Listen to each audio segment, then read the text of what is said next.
જામનગરના ટાઉન હોલમાં ગઈકાલે સાંજે હાલાઈ મેમણ જમાત દ્વારા 19મી વખત સમૂહ શાદીનો પ્રસંગ ભવ્ય રીતે ઉજવવામાં આવ્યો હતો। આ રોયલ સમૂહ શાદીમાં 18 કન્યાઓએ પ્રભુતામાં પગલાં માંડ્યા હતા। હાલાઈ મેમણ જમાતના પ્રમુખ હાજી રસીદ હાજી એમ હનીફ લુસવાલા ગુડલક અને ઉપપ્રમુખ રાજુભાઈ સુરીવાલાના નેતૃત્વ હેઠળ આ રોયલ સમૂહ શાદીનું આયોજન કરવામાં આવ્યું હતું। આ રોયલ સમૂહ શાદી વર્લ્ડ મેમણ ઓર્ગેનાઇઝેશનના સહયોગથી યોજવામાં આવી હતી। આ પ્રસંગે વર્લ્ડ મેમણ ઓર્ગેનાઇઝેશનના ભારતના પ્રમુખ ડોક્ટર હસીન અઘાડી ખાસ ઉપસ્થિત રહ્યા હતા। તેમની સાથે WMOના ભારતના ટ્રસ્ટી એહસાન ગાડાવાલા, WMOના જનરલ સેક્રેટરી શરીફભાઈ મેમણે પણ હાજરી આપી હતી। આયોજકોને પ્રોત્સાહિત કર્યા હતા અને આ રોયલ સમૂહ શાદીમાં વરરાજાઓને ઘોડી ઉપર બેસાડીને એક રજવાડી સ્ટાઇલથી ફુલેકાના સ્વરૂપમાં ટાઉન હોલ ખાતે લઈ જવામાં આવ્યા હતા, જ્યાં તેમનું મહેમાનો સાથે ભવ્ય સ્વાગત કરવામાં આવ્યું હતું। આ રોયલ સમૂહ શાદી પ્રસંગમાં જામનગરના ભૂતપૂર્વ સાંસદ વિક્રમભાઈ માડમ, પૂર્વ વિપક્ષી નેતા અલ્તાફ ખફી સહિતના આગેવાનોએ હાજરી આપી આયોજકોના કાર્યને બિરદાવ્યું હતું। આ સમૂહ શાદીમાં મુસ્લિમ રીત રિવાજ પ્રમાણે વિદ્વાન વકીલ દ્વારા દરેક વરરાજાને એક વખત નિકાહ કબૂલ છે તેનો પ્રશ્ન કરવામાં આવ્યો, ત્યારે દરેક વરરાજાએ નિકાહ કબૂલ છેનો જવાબ 3 વખત આપ્યો હતો। આ રીતે નિકાહના કાર્યક્રમને સમાપન કરવામાં આવ્યો હતો।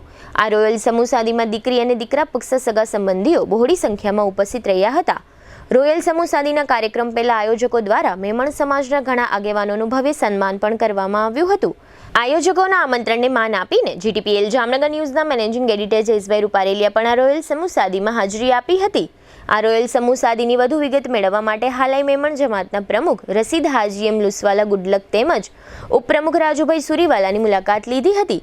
આ મુલાકાત દરમિયાન બંને મહાનુભાવોએ જણાવ્યું હતું કે આજનો દિવસ જામનગર હાલાઈ મેમણ જમાત માટે ઐતિહાસિક અને યાદગાર છે, કારણ કે વર્લ્ડ મેમણ ઓર્ગેનાઇઝેશનના સહયોગથી રોયલ સમૂહ શાદીમાં 18 દીકરા દીકરીના લગ્ન તો થયા છે, પરંતુ તેની સાથે સાથે 6.5 કરોડના ખર્ચે બનાવેલ 86 ટેનામેન્ટની ચાવી ગઈકાલે રવિવારે બપોરે આપવાનો કાર્યક્રમ પણ યોજવામાં આવેલો હતો। આ ટેનામેન્ટની ચાવી હાલાઈ મેમણ જમાતના આર્થિક રીતે નબળા 86 પરિવારોને આપવામાં આવી હતી, જેની ખુશી સમગ્ર હાલાઈ મેમણ જમાત જામનગરમાં છે।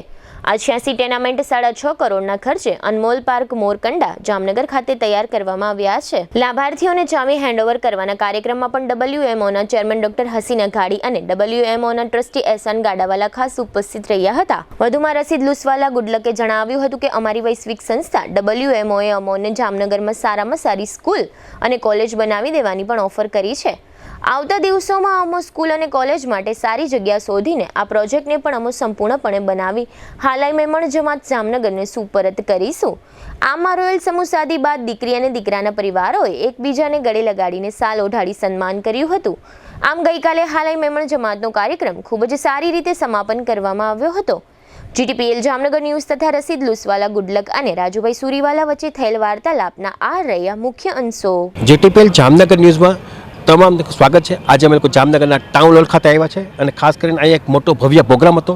ખાસ કરીને હાલાઈ મેમણ જમાત સમાજ તરફથી આજે એક રોયલ સમૂહ શાદીનો એક કાર્યક્રમ રાખવામાં આવ્યો હતો અને ભવ્ય રાખવામાં આવ્યો હતો। ખાસ કરીને જે પ્રમાણે રોયલ નામ આપ્યું છે એ પ્રમાણે રોયલ સમૂહ શાદીનો કાર્યક્રમ અહીંયા રાખવામાં આવ્યો હતો અને ખાસ કરીને 18 દીકરીઓએ અહીંયા સમૂહ લગ્નમાં પ્રભુતાના પગલાં માંડ્યા છે અને ખાસ કરીને જે એમના શહેરના પ્રમુખ છે હાલાઈ મેમણ જમાતના એવા રસીદભાઈ ગુડલક અને ઉપપ્રમુખ તરીકે છે રાજુભાઈ સુડીવાલા, આ બંનેની આગેવાની હેઠળ એક મોટું ગ્રુપ છે અને એમના દ્વારા એક આ ભવ્ય કાર્યક્રમ કરવામાં આવ્યો છે। આપણે એ કાર્યક્રમની વિગત જાણશું કે સાહેબ આજે પ્રમાણે જે લગ્ન થયા છે અને ખાસ કરીને સમૂહ શાદી તમારામાં કહેવાય છે રોયલ સમૂહ શાદી, ને જે પ્રમાણે મેં જોયું છે સ્ટેજ પ્રોગ્રામથી માંડી ભવ્ય કાર્યક્રમ હતો, કઈ રીતનો આ બધી વ્યવસ્થા કરવામાં આવી હતી? ખાસ કરીને આર્થિક ફંડની વાત છે એમાં કોના તરફથી આપને પૂરો સહયોગ મળ્યો હતો? આજનો જે અમારો પ્રોગ્રામ હાલાઈ મેમણ જમાત દ્વારા જે રોયલ સમૂહ ઇવેન્ટ 2025 7/12/2025ના રોજ આજે બહુ આન બાન અને શાંતિ કરવામાં આવ્યું,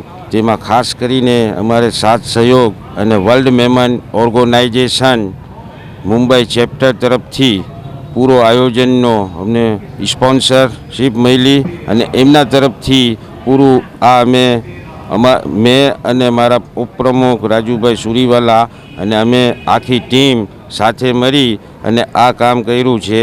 અને સાથે સાથે વર્લ્ડ મેમન ઓર્ગેનાઇઝેશનના પ્રેસિડેન્ટ આજના અમારા પ્રોગ્રામના ડૉક્ટર હસીન અઘાડી, એહસાનભાઈ ગાડાવાલા, ઇમ્તિયાઝભાઈ ટેલી અને તમામ ટ્રસ્ટીઓ, ખાસ કરીને શરીફભાઈ મેમન જે વર્લ્ડ મેમન ઓર્ગેનાઇઝેશનના સેક્રેટરી જનરલ છે, તેમના બધાના આખી ટીમ ત્યાં હાજર હતી. તેમના સાથ સહયોગથી આજનો રોયલ ઇવેન્ટ કરવામાં આવ્યું અને સાથે સાથે અમારો એક આજનો વાગે બપોરે પ્રોગ્રામ કરવામાં આવ્યો હતો, જેમાં અમે જામનગર હાલાઈ મેમન જમાતના જરૂરતમંદ સભ્યોને એક મકાનનો પ્રોજેક્ટ બનાવ્યો, જે 86 ટેર્નામેન્ટ બનાવવામાં આવ્યા. તેમાં વર્લ્ડ મેમન ઓર્ગેનાઇઝેશન તરફથી WMO આસિયાના બનાવ્યું. તેમાં ખર્ચ ઓછામાં ઓછો 6.5 કરોડના ખર્ચે 86 મકાન કમ્પ્લીટ કરી અને આજે તે તમામ મહેમાનોના હાથે અમે તમામ જરૂરતમંદને આજે ચાવી સોંપેલ તેમનો પ્રોગ્રામ રાખેલ હતો બપોરે 1 વાગે.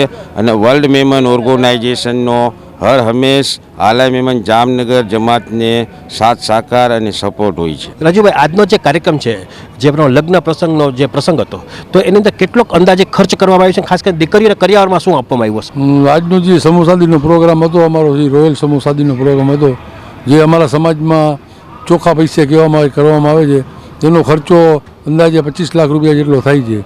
ને અમે દીકરીઓને 25-30 લાખ રૂપિયાનો ખર્ચો થાય છે. ને અમે દીકરીઓને જેટલી બધી એટલી ગિફ્ટ આપીએ છીએ. ને જે પણ દીકરીઓને અમે કરિયાવર આપીએ છીએ એનું ડિક્લેર નથી કરતા, નાનું સમજે એવી રીતે અમે બહાર નથી, અમારી રીતે જેને દીકરીને જે જરૂર હોય આપીએ છીએ. ને બીજા નંબરમાં આ ભવ્ય સમૂહ શાદીનું આયોજન કરીએ છીએ, એમાં પૈસાનો હિસાબ નથી હોતો. અમારે તો જેની શાદી હોય, જેની પ્રભુતામાં પગલાં માંડીને બધાને રાજી રાખવા માટે સારું પ્રોગ્રામ થાય એ માટે અમે મહેનત કરીએ છીએ. આમાં કઈ કઈ પ્રકારની દીકરીઓ આનો લાભ લે છે? આમાં અમારા સમાજની ગરીબ માણસ, મધ્યમ વર્ગ, પૈસાવાળાની દીકરી દીકરા તે બધે ભાગ લઈ શકે. આ અમારા સમૂહ એ રીતના છે કે કોઈ એક ગરીબ માણસો માટે નથી મર્યાદિત, ગરીબ માણસો માટે મર્યાદિત નથી. નાના આ સમૂહ એવા છે કે એમાં ગરીબ માણસનો છોકરો હોય, દીકરી હોય, પૈસાવાળાનો દીકરો દીકરી બધેનો હાર જ લગ્ન થાય. રસિકભાઈ, આની અંદર જે પ્રમાણે મેં જોયું છે, લક્ઝરિયસ વ્યવસ્થા હતી બધી, તો ખાસ કરીને દીકરાઓ જે છે એ આજ જામનગરના જ હતા કે બહારગામથી આવ્યા છે? તે તમામ દીકરા દીકરી હાલાઈ મેમન જમાતના ઓનલી મહેમાનનો જશ્ને સમૂહ શાદી આ 29મો સમૂહ શાદી છે. અમારા સમાજ તરફથી દર 2 વર્ષે આવું ઇવેન્ટ કરવામાં આવે છે, રોયલ ઇવેન્ટ. હમણાં કન્ટિન્યુ 3જો સમૂહ અમે જે આ કર્યો, અમારા હસ્તક 4થો, મારી આગેવાની ને રાજુભાઈની આગેવાની હસ્તક, અમારા હસ્તક આ 4થો ઇવેન્ટ પ્રોગ્રામ કરવામાં આવ્યો. અને આમાં તમામ જેવી રીતે કે ગરીબ માણસ, મીડિયમ વર્ગ અને લાખપતિ કરોડપતિના દીકરા દીકરી હોય છે. અને આ જેટલો ફંડિંગ આવે છે, જેવી રીતે કે લીલા ફંડ, કોઈ જકાત કે કોઈ એવા બીજા કોઈ ખેરાતના કે એવા પૈસા નહીં, સારા ચોખ્ખા પૈસાથી કે એવી રીતે એમાં તમામ લાભ લઈ શકે. અને સમૂહનો અમે એક એવો ભવ્ય આયોજન કરીએ છીએ કે જેઓ મીડિયમ વર્ગના જેમના મા બાપ હોય તે આવા દીકરા દીકરીના આવા શાહી સમૂહ લગ્ન ન કરી શકતા હોય તો અમારી સાથે જોડાય અને તેઓના મા બાપ અને દીકરા દીકરી ખૂબ એવા ખુશ થાય છે. અને આમાં જેટલા બને વધુમાં વધુ અમારી સાથે જોડાય છે. મેં જોયું છે જમણવારની જે વાત આવે છે એ પણ એક ભવ્ય છે, અને ખાસ કરીને એની અંદર પણ હજારોની સંખ્યામાં લોકો આજે જમણવારનો મોટો કાર્યક્રમ રાખ્યો છે. આજનો જમણવારનો અમારો જે પ્રોગ્રામ છે, જે ટાઉન હોલમાં ઓછામાં ઓછા 2,500 માણસનો 2500 માણસનું અમે જમણવાર રાખ્યું છે. ડિનર પાર્ટીનું આયોજન, તેમાં 21 જાતની વાનગીઓ રાખી છે. અને હરેક વસ્તુ, દાખલા તરીકે અમે શરૂઆત અમારો જે ફુલીકો નીકળ્યો તેમાં એકદમ રજવાડી સ્ટાઇલથી મહેમાનોની 3 બગી અને 18 દુલ્હાને ઘોડી ઉપર બેઠાડી ને તેવો ફુલીકો કાઢવામાં આવ્યો.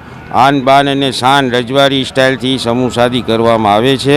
અને સાથે સાથે તમામ આમંત્રિત મહેમાન, દુલ્હા અને તમામ મહેમાનોને, તમામ સભ્યોને અને ડિનર પાર્ટી જમાડવામાં આવે છે. આજનો અમારો 2500 માણસનું જમણવાર છે. એટલે આ રીતે તમે જોયું કે આ બંને એક હાલાઈ મેમણ જમાતના આગેવાન છે, અગ્રણી છે, અને ખાસ કરીને એની આગેવાની હેઠળ જ આખી આ બધું વ્યવસ્થા ઊભી કરવામાં આવી હતી. અને આજનો આ જે કાર્યક્રમ છે એ આજે GTPL કેબલ નેટવર્કની અંદર પણ પ્રસારણ કરવામાં આવ્યો હતો. અને ખરેખર અહીંયા આવ્યા પછી આપણે એમ થાય કે ઘર અહીંયા જગ્યા છોડવાની ઈચ્છા પણ ન થાય એ ટાઈપનો એક ભવ્ય કાર્યક્રમ હતો. અને જે પ્રમાણે એમના જે મેમણ સમાજની અંદર જે એની રીત રિવાજ છે એને પણ એ લોકો કન્ટિન્યુ કરી છે. અને ખાસ કરીને જે પ્રમાણે એમ જોયું ને કે એક પણ જગ્યાએ એની ભૂલ કાઢવા જેવું નહોતું, 10 માં 10 માર્ક અપાય એ ટાઈપની વ્યવસ્થા ઊભી કરવામાં આવી હતી.